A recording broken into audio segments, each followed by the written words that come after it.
The Disney Channel.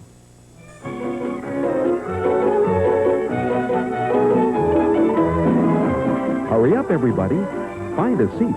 The show's about to begin. The curtain's rising on another Disney Channel surprise. There's a very special presentation coming your way next.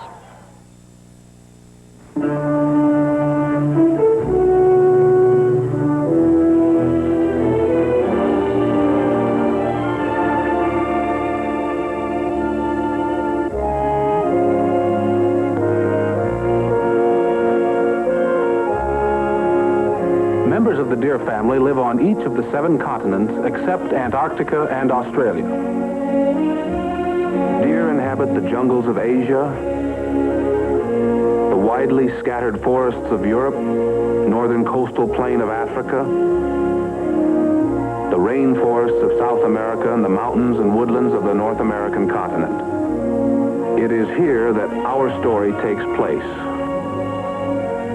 For on this sprawling continent live the elk, the caribou, the moose, the pronghorn antelope, and the almost look-alikes, the mule deer, the whitetail, and the blacktail. Millions of years ago, during the Pliocene age, the giant elk lived on the broad grassy meadows of what is now Europe. He was perhaps the most magnificent antler-bearing animal that ever lived, with huge antlers that spanned up to 11 feet. Unfortunately, he became extinct long ago. But today, a similar animal, the American elk, or wapiti as he is called by the Indians, inhabits parts of the Rocky Mountain states, the Pacific Northwest, and western Canada. The wapiti is fond of forested mountains and valleys, and like the other members of the deer family, he is herbivorous, that is, an eater of plants. Unlike some other animals, none of the deer family ever stores away food for future use. And so the constant search for fresh food is the key to their daily lives. Because of this search, the elk is a nomad, and his wanderings are dictated by the available supply of grasses and the leaves of bushes and trees. The bull elk is one of the most magnificent game animals in North America. During the warm summer months, elk often submerge themselves in the cool water of a mountain lake and feed on the tender green water plants. But they must always be watchful. An enemy such as the bear is capable of swimming right into the herd and attacking a young calf.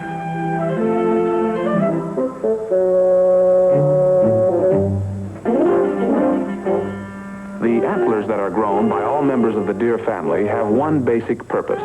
They are the weapons with which the male fights during the rutting or mating season in the autumn. They are grown each summer, and then they drop off during the winter. This growth process is similar throughout the family. As an example, let's look at the elk. First, 2 large bulbous swellings appear. They are covered with velvet, or soft skin covered with fine hair, through which courses a multitude of blood vessels. When the antlers have reached their full development, the bony rings at their bases begin to thicken, compressing the arteries and cutting off the supply of blood. As this occurs, the antlers quickly begin to harden and emerge from their velvet covering. The velvet is rubbed off.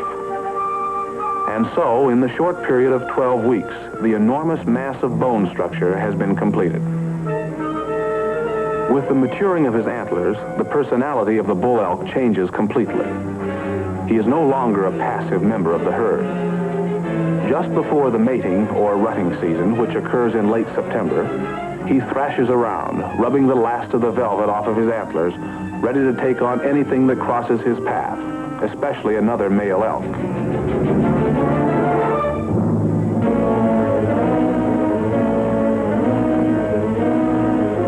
Every mature bull tries to collect a harem of cows, and he often mates with all of them.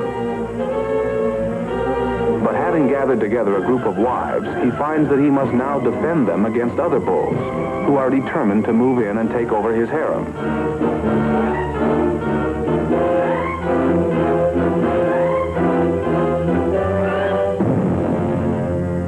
The loose loser retires to soothe his wounded ego, and the defending champion returns to his harem, tired but ready for another battle if necessary. The elk calf is born the following spring after the gestation period of about 8.5 months. In a matter of 2 or 3 hours, the little fellow has struggled up onto his wobbly legs. This is the most dangerous period of his entire life because he has not yet learned to use his best defensive weapons, his legs. At this moment, in fact, he couldn't run away from anything. As the weather grows warmer and the snow melts in the mountains, the elk move up to higher ground, following the growth of tender spring plants.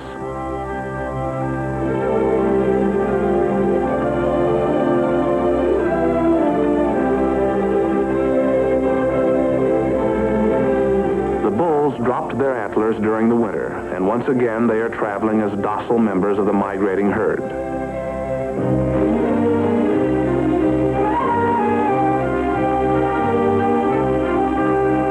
The passage of hundreds of caribou across the flat tundra of the Canadian wilderness is one of the few great animal migrations that can still be witnessed by man. These massive migrations take place every spring and every winter, as the caribou instinctively seek warmer weather and a fresh supply of lichens and moss. For a young caribou calf, which must follow its mother only hours after its birth, the crossing of an icy stream is a precarious experience. Should it fall and injure a leg, it will be left behind to fend for itself, for the herd moves on relentlessly. It is constantly a fact of life that wolves follow the migration, and though they seldom attack a healthy animal, they will often pick off the crippled, the sick, or the old.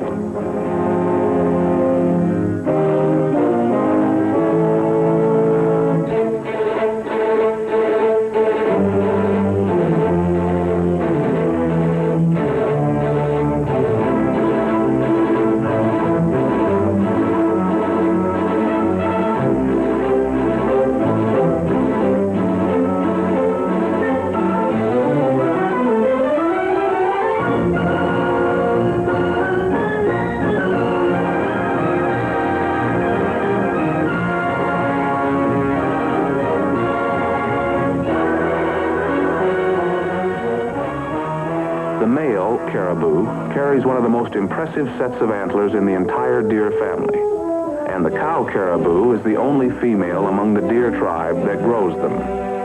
Although the caribou's large, widespread hoof is perfectly suited to swimming and walking across snow-covered ground, even the most sure-footed sometimes have trouble when skating on slippery Arctic ice.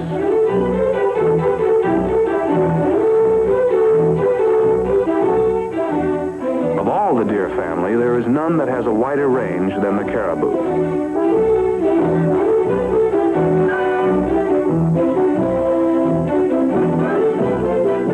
With its heavy, thick coat, its long hair and big feet, the caribou is a prime example of an animal perfectly adapted to its harsh environment.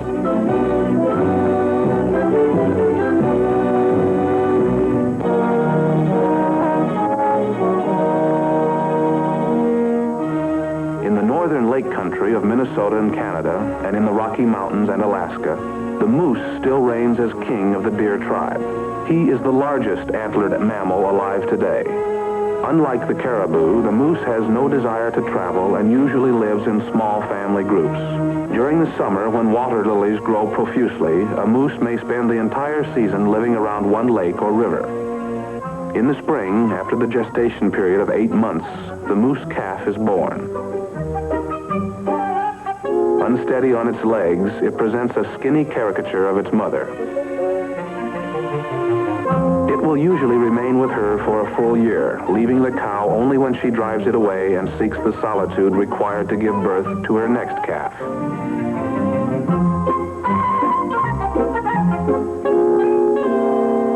As the weeks go by, the youngster begins to imitate its mother, browsing on the juicy green leaves that have sprouted during the warm summer days. The cow is particularly cautious while raising her baby, and the slightest hint of danger is enough to send both of them running for cover. The bull moose, with his humped back, the bell-like appendage that hangs from his throat, and his huge palmated or hand-shaped antlers can never be mistaken for any other member of the deer family. In the autumn, during the rutting season, he moves restlessly through the woods, stopping every so often to rub the velvet off his rack of antlers. In late September and for most of October, he eats very little, devoting all of his energy to finding a mate. During this search, he wages furious battles with any other bulls who dare to challenge him.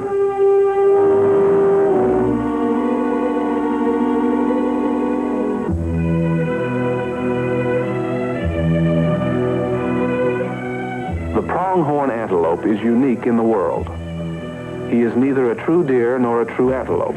It is the sole survivor of an old American family that traces its ancestry back to the prehistoric times of the Miocene and Pleistocene age. The pronghorn is equipped with hollow horns, not antlers, which grow over a bony core. In the fall, the horns are shed and new ones form over this core. Swifter than any racehorse, the pronghorn has been clocked at speeds of up to 60 miles an hour.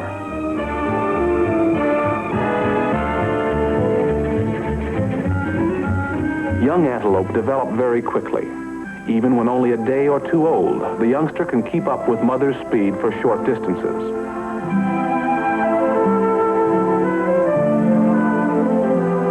Like his parents, the pronghorn fawn has an excellent sense of smell and unusually keen eyesight.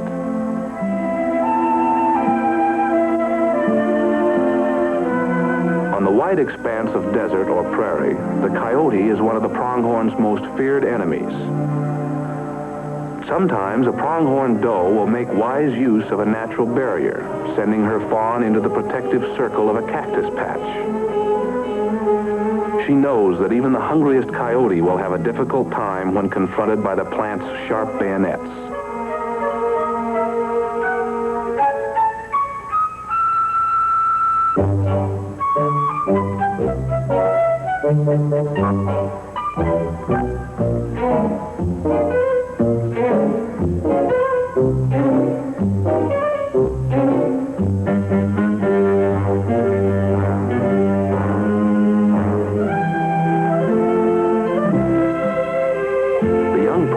Is in the greatest danger when he is away from his mother. Without her help and guidance, he can rely only on his ability to outdistance an enemy.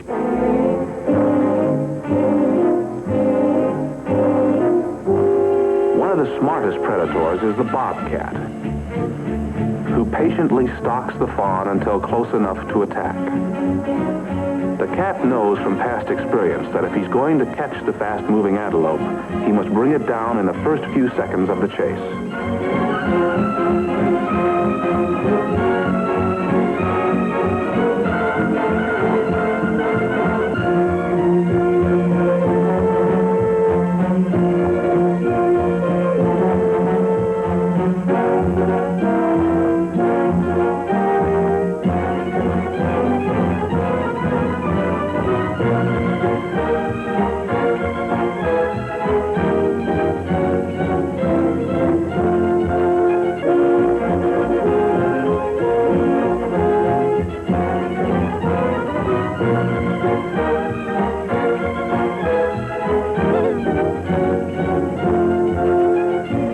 So, this is the pronghorn antelope, a distant cousin to the deer.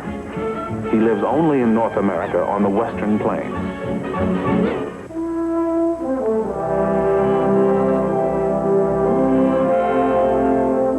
If you should happen to take a hike in the mountains of western America, you can expect to see both mule deer and blacktail.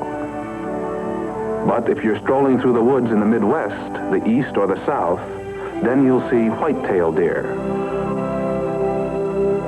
No matter which of the three look-alikes you come across, it's an interesting fact that today, in the United States alone, there is a deer population that numbers some 16 million animals. Part of this population explosion can be attributed to the fact that, beginning with their second delivery of young, most does give birth to twins every year thereafter. When born, a deer fawn weighs about 4 pounds, and its mother immediately hides it in the safest place she can find. Then she goes off to browse for food, returning to nurse her baby every few hours. The cougar is one of the deer's most dreaded enemies, and in the spring, the big cat likes nothing better than to find a tender young fawn.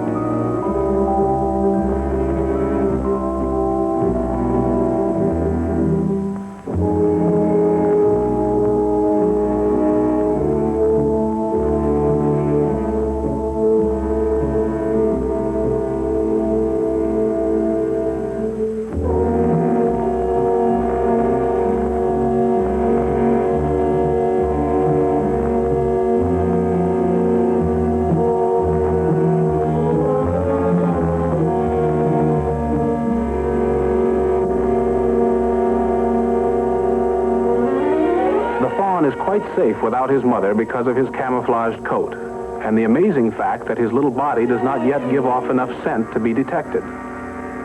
Being nearly invisible and unscentable, even the keen senses of a predator like the cougar are unable to detect him.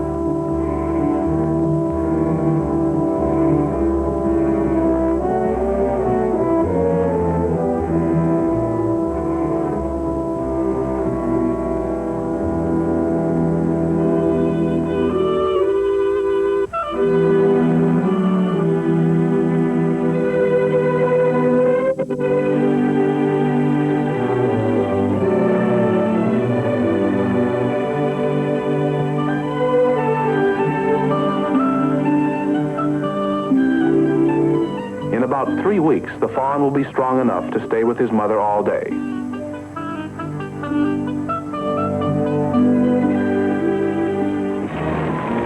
Forest fires are one of the worst natural enemies of the deer family. Fire not only destroys the animals themselves, it also burns up the bushes and tree leaves that provide the deer with their most desirable food. The blizzards of winter bring further hardship to the deer family. Some, like the big-footed caribou, are able to uncover enough grass to make a meal. But for a small-hoofed animal, such as the mule deer, pawing through the snow often does not provide enough food to keep the animal in healthy condition.